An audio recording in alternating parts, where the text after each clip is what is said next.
Welcome to Conflict Managed. I'm your host, Mary Brown. Conflict Managed is a podcast about toxic work environments and how to fix them. We're glad you're here. Good morning, Ryan, and welcome to Conflict Managed. Hey, good morning. I'm excited to be here. I'm glad to have you and to learn all about what you do. And I'm very interested in particular because you focus in on so-called blue-collar work, and which is very important and sometimes forgotten in this space of really thinking about the healthiest kind of work environments we can provide. So I'm Mhm. delighted to hear what you have to say and what your insights are. But before we get to that, I would like to hear about the first job you ever had as a young person. Oh, first job I ever had, only lasted one day. Um, there was a hotel. It was a casino hotel near where I lived, and they had an opening for a dishwasher. And so I got the job, and I came in for my first shift, which was after school. And it went till 11 o'clock at night. I mean, I'm still in high school. And I was like, whoa, okay, that's rough. I'll be back tomorrow for my shift. I got back and they had scheduled me day shifts during the week. I was like, I can't do this, guys. I'm still in high school. And so they're like, well, that's the shift. Take it or leave it. Well, I'm not going to give up high school for being a dishwasher. But that was the first time I ever had lasted one day. And I was like, I can't do this. It's ridiculous. So where did you go after that long tenure as a dishwasher? Yeah, after that, my next job, which took me through the rest of high school, was at a boat dealership, boat and dirt bikes, and it was called Outdoor Sports. That's where I worked. And I was a lot attendant, and then I started working the parts department and started doing some other stuff. So I got to learn a little bit about business early on because it was a mom and pop place. And so I got to see a lot of the inner workings of how to run really that boat dealership. So I spent about 2 years there.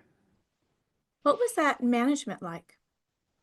The management was awful. It was awful. Remember, I'm the snot-nosed high school kid that thinks he knows everything, and I kind of did at the time. And so, management had their way. They wanted me to do things exactly by the book, their way. And I'm not a real good rule follower. That's why I became an entrepreneur, because I don't do well following other people's rules. So there was a lot of conflict at that time, and I learned a lot of conflict. Well, I learned some conflict management, but I learned a lot of conflict avoidance Mhm. during that time there.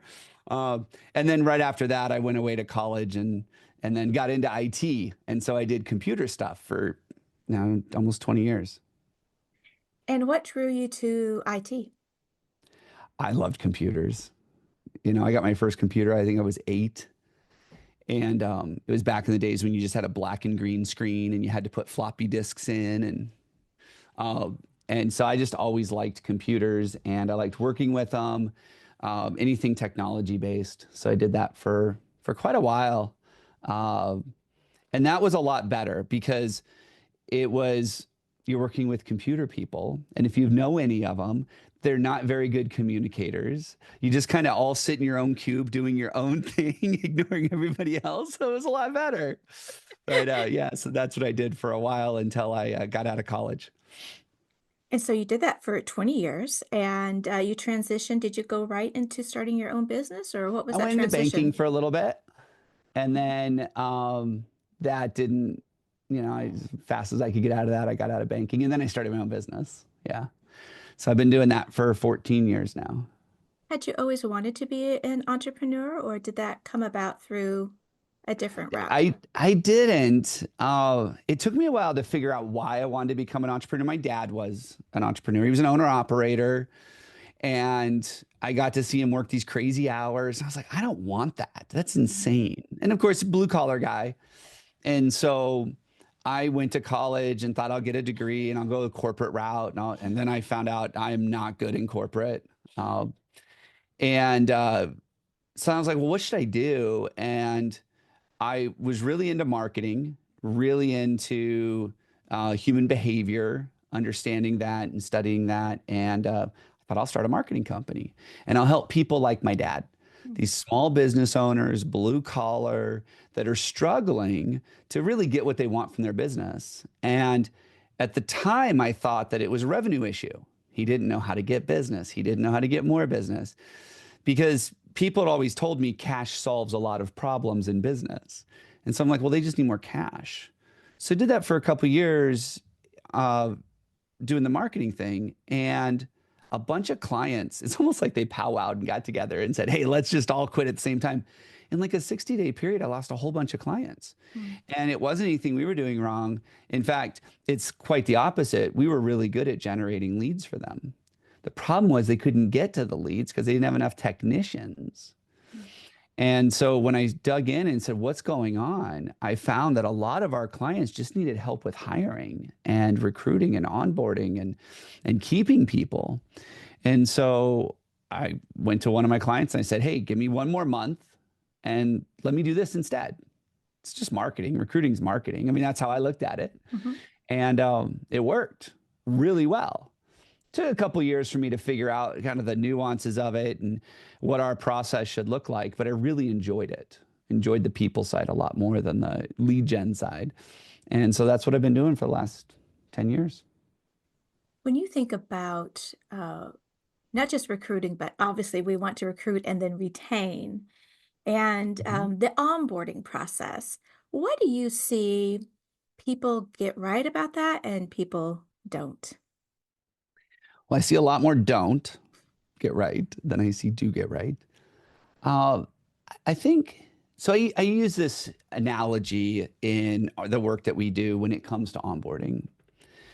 Think about the first time you moved in with someone, like whether it was a roommate or you got married or you moved in with a partner. Think about the first 90 days of that. Highs, we're in the honeymoon stage, and lows. What do you mean you leave the cap off the toothpaste and get toothpaste all over the mirror? What are you talking about? Like, think about that. And usually the lows aren't really that big a deal. They're just differences. Mhm. You know, which way the toilet paper really goes, does it go over or under? Is that really worth fighting about? I know a lot of couples that fight about that. Yeah. Uh, do you wear shoes in the house or not? How do you sort the laundry? How do dishes get to? Did you know there's a right way to fold towels? Right? So think about all the things, the nuances Mhm. about the way one person wants something done and the way someone else wants something done. And we hire these people that we know nothing about. I mean, we spent 15 minutes in an interview and they fogged a mirror, so we hired them, right?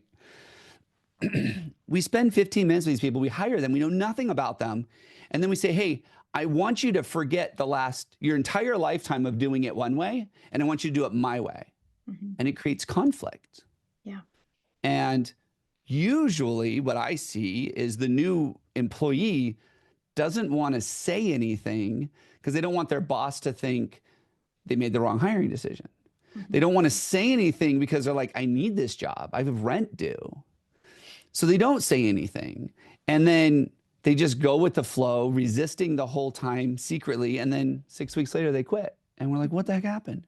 Mhm. And I think when it comes to onboarding, we need to understand that these are two completely separate people. And they're coming into a system that they don't understand, they don't know, they don't get why you do it that way. And if we don't sit down with them and say, hey, there will be issues, Mhm. let's talk about those now.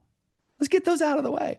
I use this story. Imagine that when you moved in with someone, back to that relationship story, imagine you're sitting in the driveway, you're getting ready to go into the place together, and there's a checklist. And you're like, okay, how do we fold the towels? And you check. All right, which way does toilet paper go? Check. And you deal with all that stuff up front. Imagine how much better things would be in that first 90 days. Yeah. It's all And that. we can do the same thing when we hire people, but we don't. I absolutely love that because it's managing expectations. And Yeah.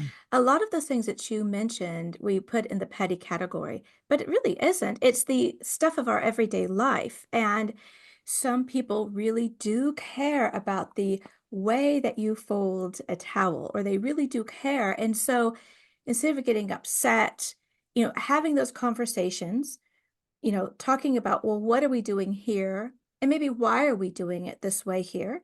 And so many times people will do it if you just tell them the why, even if they don't really Yeah. care about the way the Yep. toilet paper goes, but if that's what the standard is here. But it's this aligning expectations, I think is really important. And I think a lot of onboarding is sort of like, so I say I was onboarded 5 years ago and you were onboarded 2 weeks ago. So like I'm operating system 2.1 and you are Mm. 3.6, and so I have the standard from 5 years ago. And when I came in, so now that's what I am bouncing everything else off of. What I came in is normal. Now, 5 years have elapsed and you're here. And so, what is normal for you and the onboarding process, and probably the person who onboarded you is different, and what you were told is different. And so, I'm coming with these expectations because this is what I know and your expectations. And so, I think not only for that new person coming in, but it's also this opportunity for everybody else on the team to really, okay, in 2024, what are we doing now when it comes to the way we communicate or the timeliness of our communication or all of that lovely checklist stuff that we don't think about. And we just say, return emails in a timely manner instead of articulating what does the email look like? Like, do Yeah. we use emojis here? And a timely manner is 2 hours, 24 hours, what that looks like. Yeah, and clarity is another thing that we miss, and that's exactly what you're talking about. Mhm. So often we think we're being clear in our communication and we say, hey, timely response. Well, at my last job I was at for 6 years, timely meant within a week. Mm. But here it means same day. Yeah. Like we have to be clear on what we're talking about. And I couldn't agree with you more. I think that too many places look at onboarding as an event. Check. Onboarding done. Whoo, don't have to do that again. And part of our process is you are re-onboarding everybody in your company every 90 days. Mm. And sometimes they're going to breeze through onboarding and it's going to be really fast because nothing's changed. Mhm. But then when something does change, they're only 90 days behind at Mm. most. Mm. And so we're constantly putting people into this onboarding piece and it's not anything that consumes a ton of time. It's hey, just go read this one updated process. And maybe that's all they need to do for onboarding again. But Mm. we create intentional systems around making sure that not only are we communicating, but we're reinforcing every 90 days. Oh, that's brilliant. I absolutely love that. One thing that I see in organizations are people who've been left behind, certainly when it comes to tech. So Mm, this one person didn't have to move from making overheads to posting their stuff online. And so 10 years out, they actually have overheads in their presenting, instead mm, of, and well, we hand wave. And if you left somebody behind on overheads and you never had them catch up, what a disservice, obviously, to the organization, but also to that person by not requiring and training them to do the job of the age and day in which they find themselves. And I find that a lot of times when we have what I would call low performers on the team, people that just aren't hitting what we expect or aren't keeping up with the rest of the team, more often than not, it's a misunderstanding more than it is a uh, complete disregard for doing it your way. They just don't know. We had a client that was really struggling with one of their people in the office, and it was an hourly position. And I mean, it was one of those where there were shouting matches a lot, Mhm. right? And she's like, I'm done with her. I need to get rid of her. And I said, okay, what's the job description? Because before we go replace her, let's see what she goes, I don't have one. I was like, well, let's put a job description together. So we sat down, we put together a really detailed job description, and all the job descriptions we do employee first. So they're not meant to be a weapon that HR uses or that management uses. They're meant to be a useful tool for the employee. So we wrote this, it was pretty lengthy job description for like a $17, $18 an hour role. And then I said, hey, will you sit down with this person for 5 minutes, let them read it, make sure it's complete, make sure it's accurate. And this woman starts crying while she's Mhm. reading this. She goes, I had no idea this is what you wanted me to do. Mhm. I can do all of this. And within like 3 days, performance was like a 180. We're like, what the heck? We got clear on how we were scoring and measuring and what we expected of her in a way that the employee understood it, not in a way that they're just like, yep, got it, read it, initial at the bottom. I'm not Right. talking like that. It was really a valuable tool for them. And we see that happen so often, especially in the blue collar space, where we hire people and we expect them to be the experts, to read our minds and figure it out. And they struggle because we're not clear. Mhm. Well, as you say, clarity is kindness. The clearer we can get, and a lot of times that the reason the other person isn't performing is because we're not clear.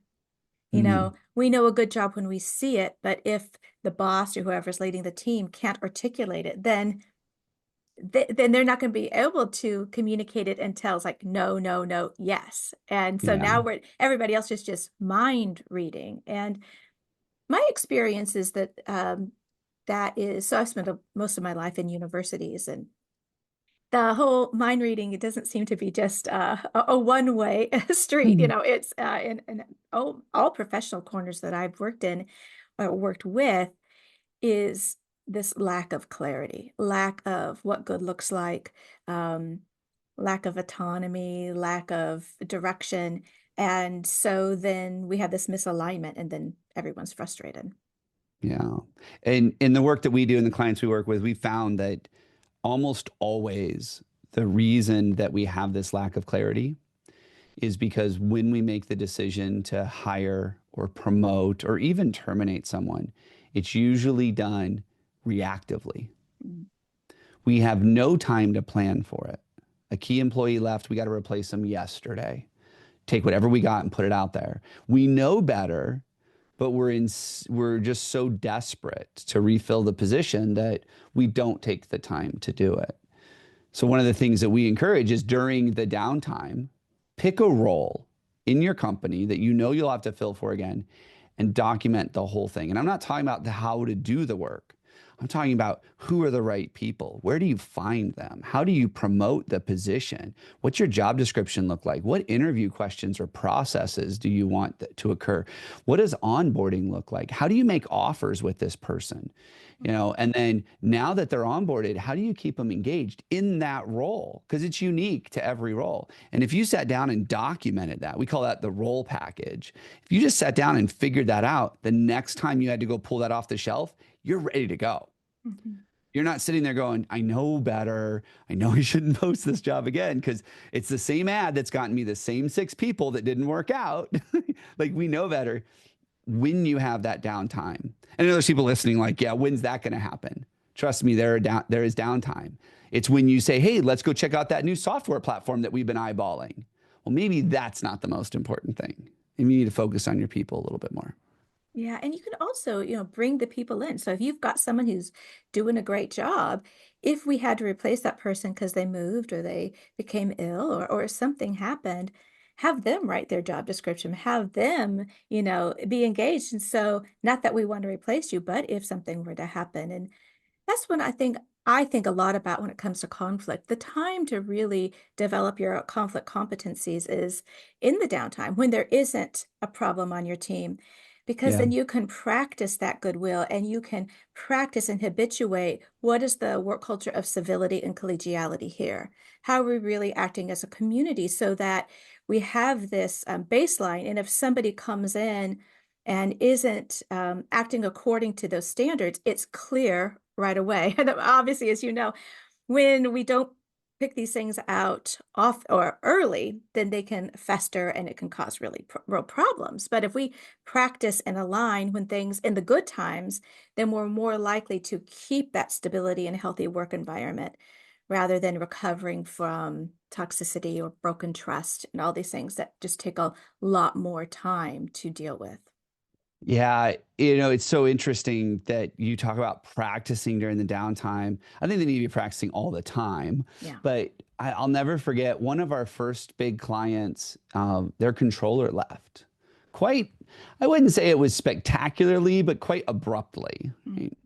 And the controller had come in a time of accelerated growth, lots of things happening, wasn't onboarded properly or trained, and been there a couple of years And during that period of time, she'd been cleaning things up. She had been working on new processes and improving things so they continue to scale. She was doing a great job.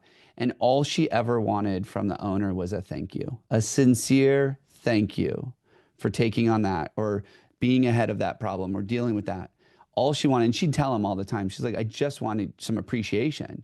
Mm. And his response was, I pay you to do your job. That's appreciation enough. And what I've found again is when we hire people and we onboard them quickly because we're working reactively and we're doing these things reactively, we forget to think about those little things. And if we do not build systems and processes around those little things while we're working on how to show appreciation and gratitude and working on our communication during the downtime, if we don't pay attention to those little tiny things, and that will fester Yeah. and it will end up in a spectacular conflict, right? I mean, you're absolutely right. It is really the little things. That's what our life is made of. Those everyday interactions. Somebody parked in my spot, or somebody opened the door for me. Somebody didn't say hello to me. Somebody included me. And all of those are little signposts as to what's going on here. Do they want me here? Do they see me? Is there belonging here or isn't there? And we're constantly making those adjustments. This is just how humans are. And so, to that statement of, in some people's belief that I don't need to praise you because I'm paying you, is to completely misunderstand what it's like to work with people, right? You don't need to thank the computer for running its program because the computer is an object, but we're subjects, we're persons. And Yeah. if persons work in a certain kind of way, and so we want to be seen and appreciated in a particular way. We want that appreciation or notice in different ways. And so that's a part of course management is the people business, knowing your people and knowing what it means to the individual. Well, and I mean, I get where the owner's coming from with like, I pay you to do this job. But what you need to remember is that that employee chooses to have you be the one that pays them. So, what makes you different from the guy down the street?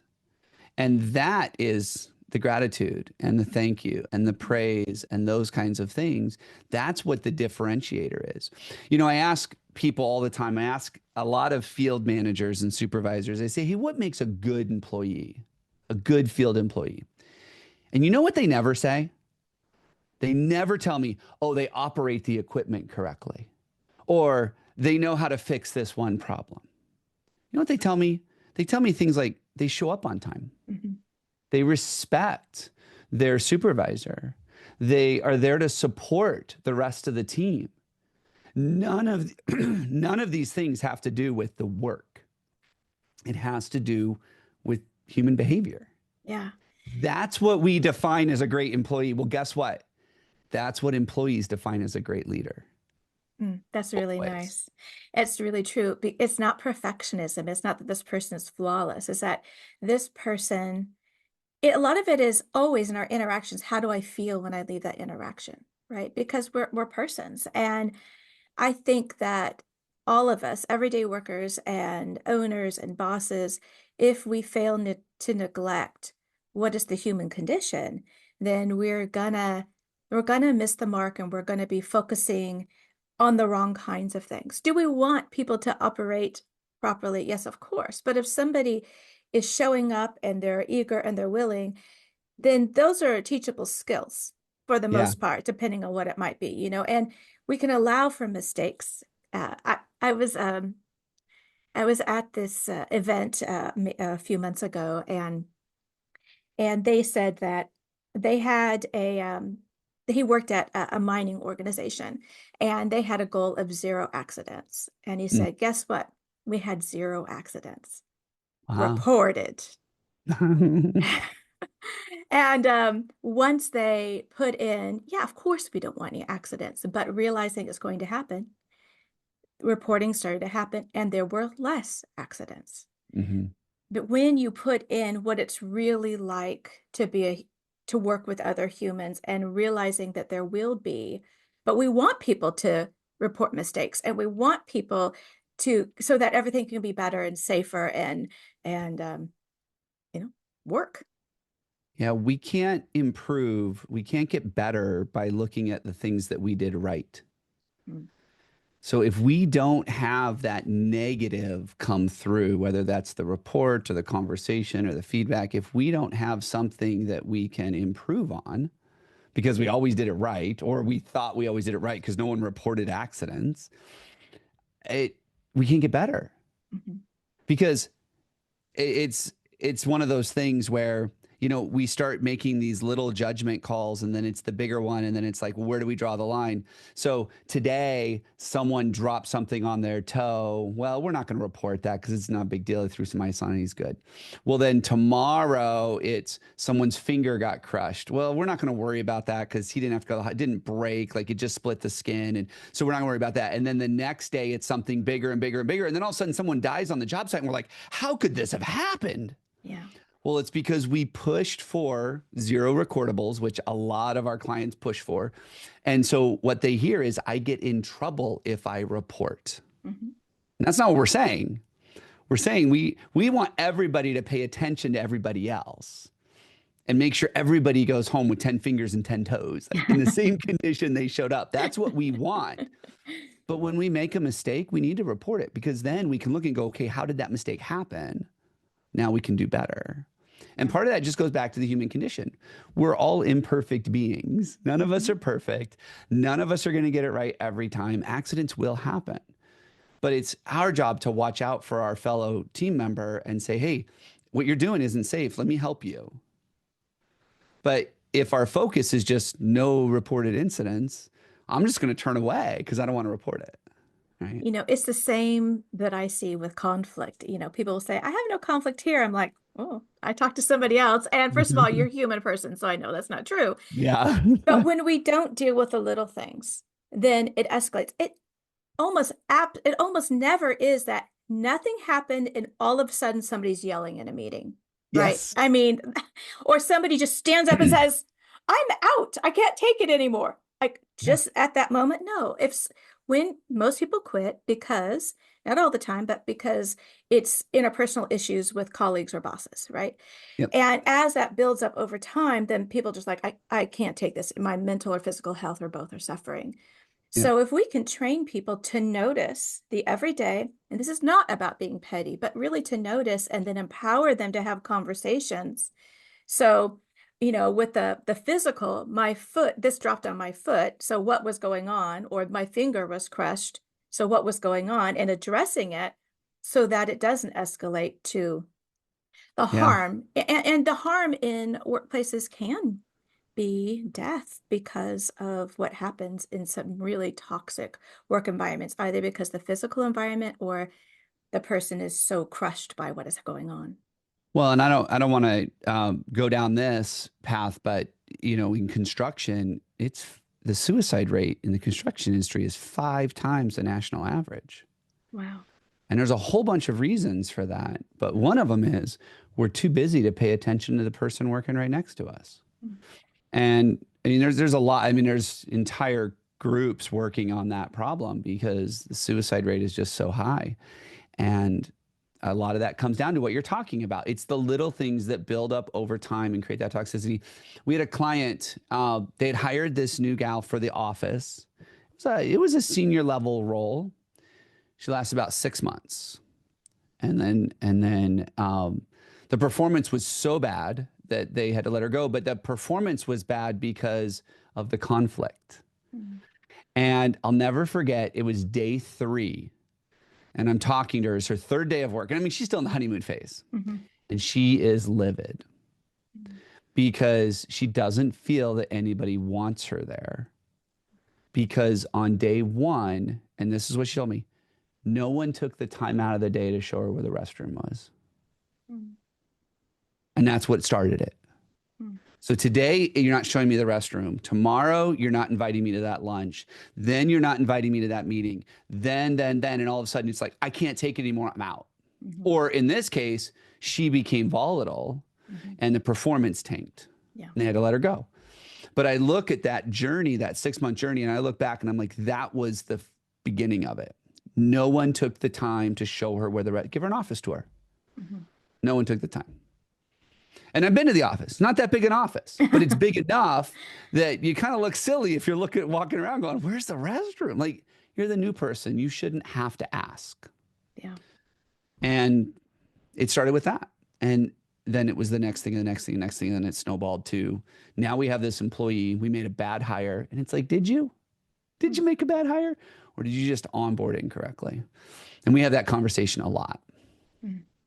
I think it's also one thing that I'm very interested in is empowering everyday employees to speak up, in Mm-hmm. those confident conversations. And so I think it is a little bit different when you are just starting and you're looking at the lay of the land and you're like, do they want me here? Yeah. If you don't feel like they want you there from the beginning, you're less likely to say, hey, could someone show me this? Or, to speak up for yourself. But the more we have a culture that when I have a problem, it is my responsibility to speak up because nobody else is a mind reader. And so Mm-hmm. if I'm upset that everybody else was asked to this lunch and I wasn't, then what do I do about it? Right? Because that's I see I wasn't invited here and then I was left off of this email and then this, right? And then we just compound, right? But if I would have noticed this and then I act, right? And so training and empowering people to have those everyday conversations so that by the time I speak up, I'm not venting and enraged, but rather I'm still willing to have a conversation, assuming positive intent and having an actual dialogue. This is right, mature conversations, adult conversations, Hey, instead of hold on. Now you're stretching, right? You said mature and adult conversations. We don't do that too often in the workplace. but we certainly can. And We of course, can. but we won't. We will not do it if we think that there's going to be some sort of retribution, right? And No. so, what psychological safety is the simple belief that I can speak up without fear of retribution. But so many people fear that if I say something to my boss, they don't want criticism. They will think I'm petty. They will think I'm not competent. And so I don't say anything. And then um, I will be, you know, punished Yeah. in somehow. And I think that's because a lot of people come from a place like that. They've either seen it happen to someone else or it's happened to them and they're just like, no, I did that once. It reminds me of Seth Godin. I don't know if you know Seth Godin, but a long time ago he wrote a book called Poke the Box. Hmm.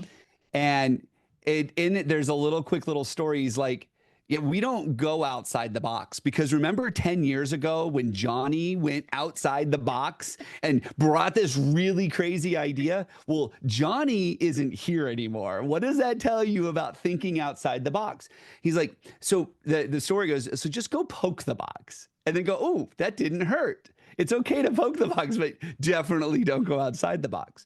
But I think there's so much because of social media and the proliferation of social media and how fast we communicate, because of how fast companies and the economies have grown, and we've just thrown people at problems and not worried about actually solving the problems that were Mhm. caused by people before Mhm. we threw more people at them. Mhm. And we do not spend a lot of time training our leaders how to have these Mhm. conversations and Yeah. create that comfortable environment for people to speak up, to Yeah. people to go, hey, I trust that if I speak up here, I will be heard.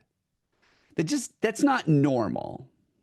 Now I know there are organizations out there doing it, but that's not the norm, or at least that's not the perceived norm because of social media and all of the reactions we get. I had a short little clip I posted on YouTube, and it was one of those 60-second shorts, and it was basically me saying, imagine an onboarding experience went like this. And what I had said was, so Eric starts his first day of work, and his boss comes and go, Eric, I'm excited to have you here today. And I want to introduce you to the team. Hey, we've got lunch planned for you. I'd love to sit down, talk about your goals, know a little bit more. And I was like, what an amazing first day for somebody. And in one of the comments, somebody wrote, Eric going home to his family and go, you know that new job I started? My boss is super clingy.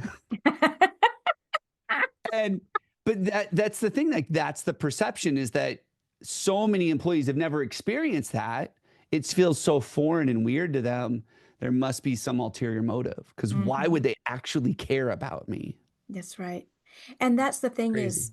we change jobs and we think we're starting from a clean slate, but we're not. We're bringing whatever we had, however we were treated, from all of our life and all of our Yeah. interactions and our past jobs into. And so I have a good friend who started a new job and it was coming from a toxic work environment. And she was relaying to me these things that the boss was saying. And she's like, "Can you believe?" I'm like, "It sounds good. It sounds kind of normal." It's like, "Wow, what does this person want?" I'm like, "I think they want you to succeed." But it was from a year of just Yeah. Oh yeah. constant, chipping away at her feeling of self-confidence that when somebody was just being relatively normal, didn't know how to take it. Yeah. We, I'm a big believer of interview processes and not interview questions. Mm. Because I think questions can be rehearsed and you can Google them and go, how do I answer this? And so we do processes. So this was a long time ago. I've evolved from this, but this is really a great tool for a lot of people to use is I do a quick little role play. And I let the candidate read this thing. And we used to have this little story that when I had the marketing agency, it was this little story that basically said, hey, John is working on a project that you're assisting on. And over the next, you've noticed some change in his behavior. He's a little more tan. He's looking a little bit more fit. He's a little bit happier. Well, he's getting ready to go to the Caribbean for 2 weeks. But the day he leaves, the Friday of his last day for 2 weeks, this big giant project is due for a client. 3 days before he leaves, you have this amazing idea. You share it with him. He's like, oh my gosh, this is incredible. The client's going to love this. You come in on Monday and your idea is nowhere to be found. What happened?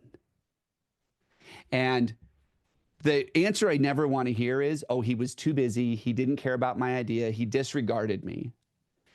And so we sat down and we had this conversation with a candidate. I'll never forget her. And she says, well, that's what happened. Like he just like didn't care because he was too busy worrying about his vacation.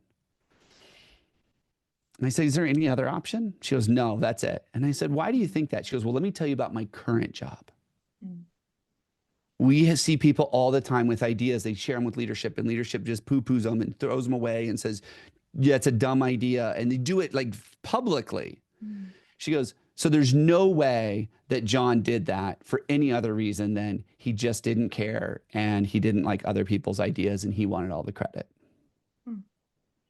And like that hurts my heart to hear Yeah. that people are so conditioned to believe that that's okay and that's normal. Yeah. But I will definitely say my experience is that's the majority out there. The minority is the opposite of that, unfortunately. And it's so bizarre to me, and I'm sure it's because it's what I do for a living. But when I think about businesses are, by and large, in business to make money, hopefully to also, help the community, and there's a variety of reasons, but how much money is wasted. I mean, probably more than anybody how much it costs to hire somebody, right? So, when the institutional memory that is lost, just the whole hiring process and then getting them up to speed, that's a large chunk of money. And then to not devote a little bit of time and resource to make sure that that goes efficiently and just the money that is wasted due to mismanagement and not having this healthy work environment because the biggest asset, of course, is the people, right? It's all about Yeah, people. And if always. they are healthy and functioning and have real outlets to talk about real problems, then we're going to have a healthier work environment, which means higher engagement, the less turnover, better products, better Now you're services. just making common sense. Stop it. Stop it. It just sounds so simple. But it's so I know. simple. I mean, it I is know. you dude, so much money is wasted. And on my podcast, people are probably sick of me saying this, but Society for Human Resource Management says we spend over $40 billion a year due to toxic work environments, and Gallup says it's closer to 1.2 trillion. It's astronomical. The Yeah. money that is wasted. I am more concerned about the human toll. I'm in this business to reduce pain. That's what I want to do. But there's just a basic economic reason to work on this stuff. Yeah. Yeah. No, I mean, for me, I want people to go home at the end of the day happy to see their families, happy that they had a great day, and not have this loneliness, this solitude, and this mental health. And I think a lot of that comes from not just the social media, but the way we treat people in the workplace. I think we can do so much more. I mean, you already mentioned it. People don't leave jobs, they leave people. We know this. And I tell people all the time, when that person comes to work for you, you are paying them in exchange for their time. But I don't want you to just think of it as a tit for tat. I want you to think of it as you are paying them to give up time with their family. You are paying them to give up time with their friends. You're paying them to give up time for the things they do for fun. That's the trade off they're making. And if you can't replace some of that, wow, I feel like I've got people here that I can trust, that care about me. I've got people here that are friendly and I enjoy spending time with. I get to do some fun things. And I'm not saying it's a party, but just enjoy the time they get to spend on the job site or with the people. When you can start replacing those things at the workplace or at the job site, your engagement levels are going to go through the roof. Your retention is going to go through the roof because they're like, the things that I'm really sacrificing, not just my time, it's the time spent doing those things. When you can truly replace those in the job site, all of a sudden, like, it will transform your business. Yeah. But we don't think about that because what you said, I absolutely agree with. Business is about making money. And so we make a decision and say, well, it's not worth the time because I can go make $500 an hour over here. But if I invest here, I mean, that person only makes $25 an hour. So, I mean, they got to get really a lot better. And we justify all of this. Yeah. And my argument is, yeah, but that person that makes $25 an hour, you got 100 of them. Imagine all of them. We had one client, they were about 100 million a year in revenue. And they had calculated that lack of engagement, not disengagement, just people that were neutral, was a $3.7 million a year problem. And the thing about lack of engagement is, where does that 3.7 million come from or go? It's right on the bottom line. It's not like there's some expense account somewhere else. Like, you're ripping $3.7 million out of profit because your 200 people aren't as engaged as they could be.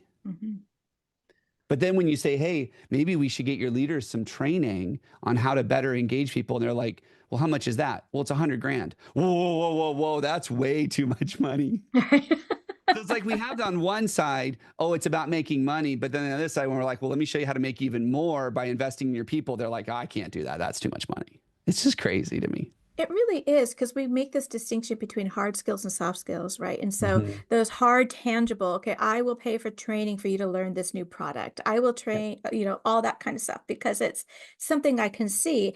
And our culture is obsessed with numbers, Yeah. obsessed with what we can put in, put these reports together, and I can see the bottom line.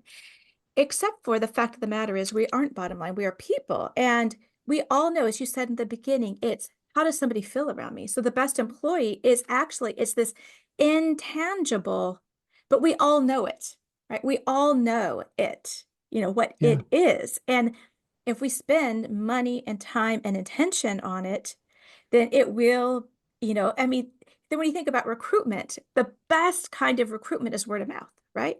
Those, when somebody says, oh, work for this place, right? Or don't ever work for that place, Yeah. right? So what kind of candidates are you going to get? And so you'll have less turnover and more people wanting to work for you, which is good for your organization if you are known for really being a healthy work environment, not the shellac that people want to put on the we're a family here sort of thing, but really a place where I agree, you come home and you are better for it. You can be present with your family, your community, whatever it is that you want to do. But it's not I come home and I'm just so depleted and drained, not from the work itself, but from the interpersonal turmoil that's going on, which, the drama. Sometimes it seems like work environments are it's just middle school for big people. And it's like, Yeah. what's going on here, guys? Oh, I got people that tell you it's kindergarten for adults sometimes. But it's just so interesting to me that we all know it. Like you said, we all know it to be true. We just don't do anything about it. You know, like I told you earlier, when we ask people what makes a great employee, they never say the hard skills. Hmm. It's always the soft skills. And guess which ones are harder to train? Hmm. You know, but we think, oh, you know what? I just need that extra set of hands. I'm like, if it was a robot, yes, you need the Right. extra set of hands, but it's not a robot. Right. Not a robot. And I say this too. We talk a lot about, I hear a lot of entrepreneurs tell me, why don't my people care? I Hmm. wish the people would care about the business as much as I do. I just wish, why can't they care as much as I do? Well, my response to that is when you care about them as much as you do your business, they'll start caring about your business.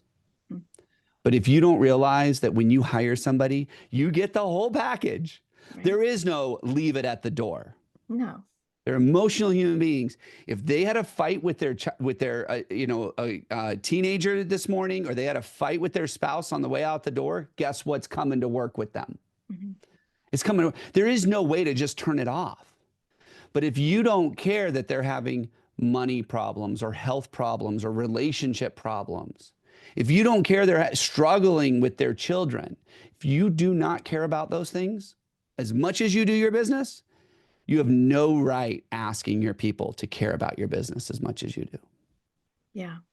And it's also so complicated. We're obviously in this new age of work, and things are just, even it started, of course, before the pandemic, but certainly after the pandemic, just the whole way of work and how we think about work. And, we used to think about long-term loyalty. My father-in-law worked with the Otis elevators for 40 something years until he Mm, retired, right? And this is sort of this old standard. And we think about what is company loyalty?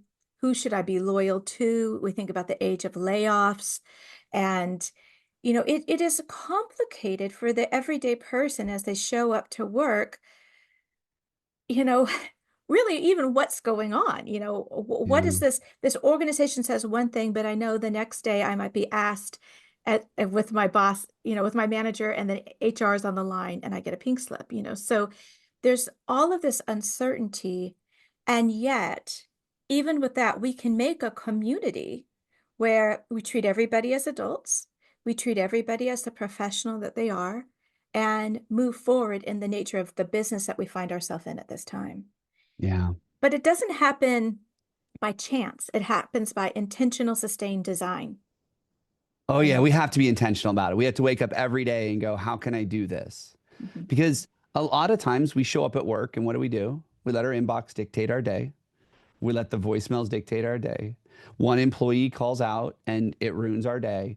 And then we're like, oh, I don't have time for any other stuff because I'm dealing with this. mhm, And my argument is always, well, if you made the time to do those things, you wouldn't be dealing with what you're dealing with. mhm, You know, they talk about how we have a labor shortage in the trades. And I think it's a myth. I mhm, think it sells newspapers. We don't have a labor shortage.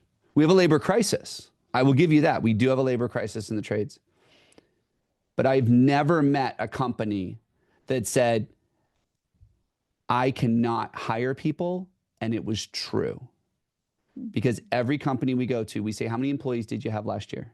I have 150. How many W-2s did you issue? 400.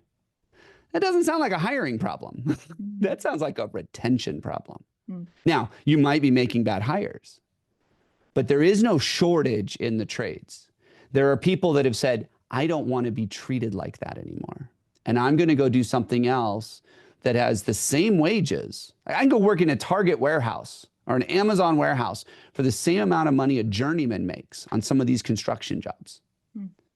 And I get to be in a climate controlled environment. I don't have my boss breathing down my neck. It's a heck of a lot safer.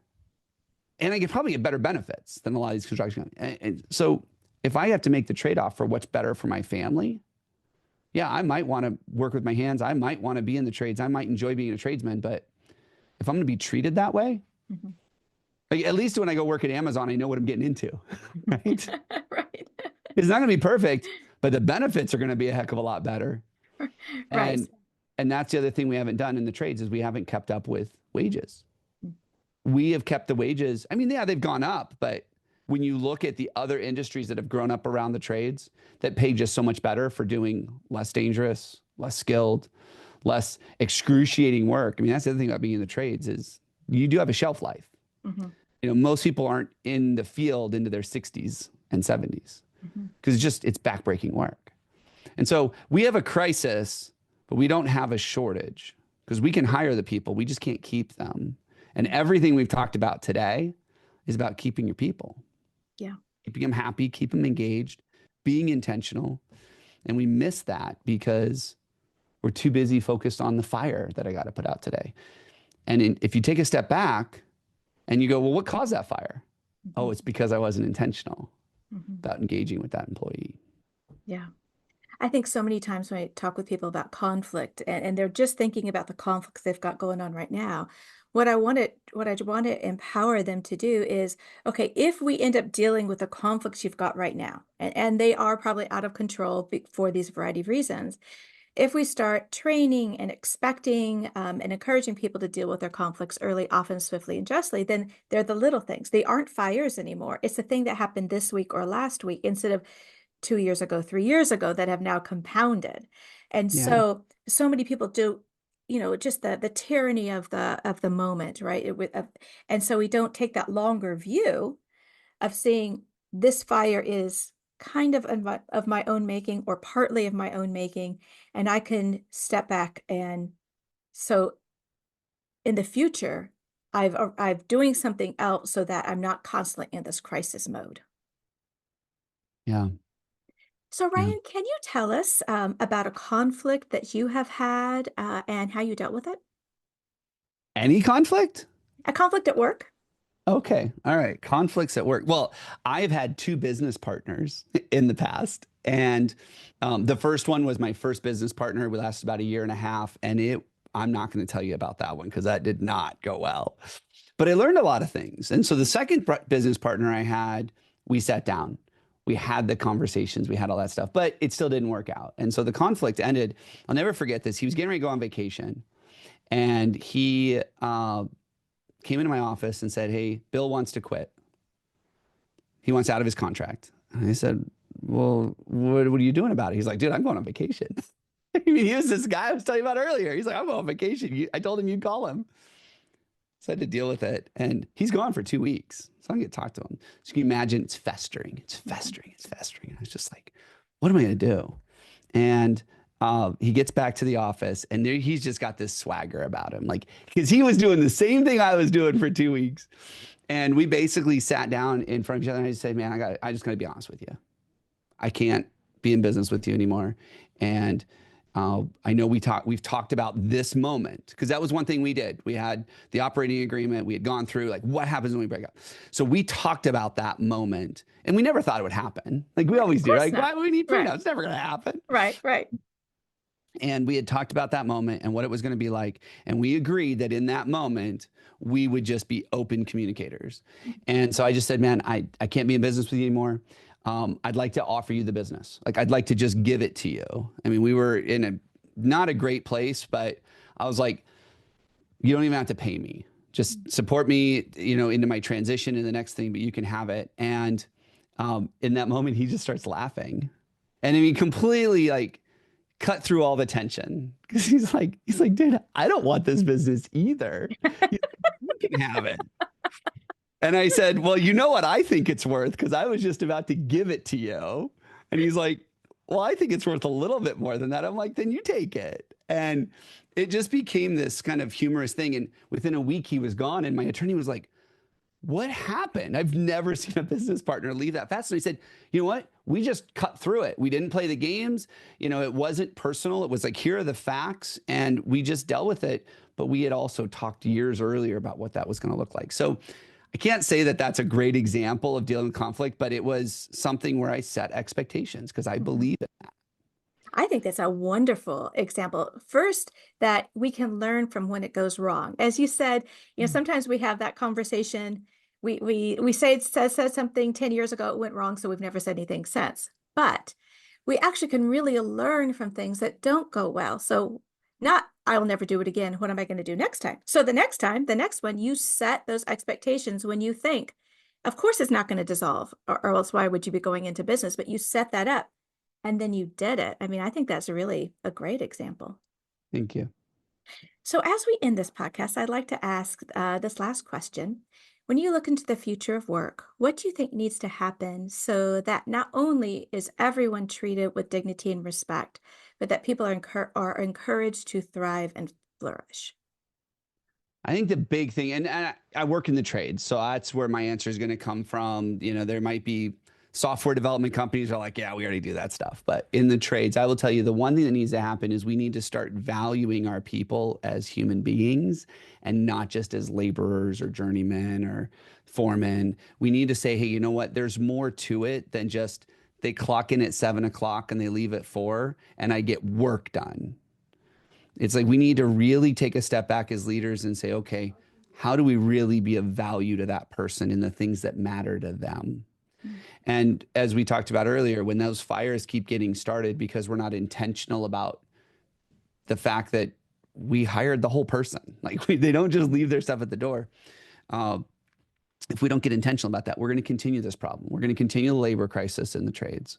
We're going to continue people saying, growing up saying, I don't want to do that work because look at how poorly they're treated. It's Mhm. not that the work is awesome. Like people are so proud of the work that they do. They're tired of being treated the way they're being treated. And we need to understand that there's a different way to lead people that are in the trades. And when we do that, that will solve things. I don't know if it's going to happen probably in my lifetime. I'd love to see it happen in my lifetime. I mean, it didn't get broken overnight. It's not going to get fixed overnight. Mhm. But we have this problem in the trades where we think a lot of the industry thinks that they're untouchable, like they're in their own little thing. And if you come into my world, you do it my way. And what they don't understand, I think, is that they're in the world and the world is all changing around them and we have to change too. And if we don't, it's going to continue to be a problem. So, you know, that's one side of it. I think the other side of it too is we need to start seeing consumers value people in the trades. Uh, I've got this outline for a video I'm going to produce where it's like, imagine we valued our plumber more than our attorney. Mhm. And think about the things that a plumber does for you. Like we take plumbers for granted, Mhm. you know, but then you look at these people that had just the hurricanes and their big issue is not no electricity. Their big issue is they have no running water. They can't flush a toilet. Like they're Mhm. standing in sewage. Like it's all plumber stuff.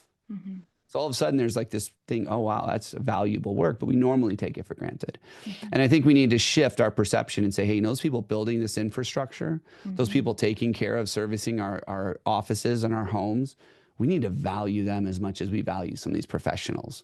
Mhm. And I think when we do those two things, it'll be great. But I don't know if it's happening. You know? Oh, well, I love your So vision and I'm there for it. Well, Ryan, thank you so much. I really enjoyed our conversation today. thank you. Thank you, Ryan, so much for being on Conflict Managed. I really enjoyed our conversation and the work that you're doing in your field.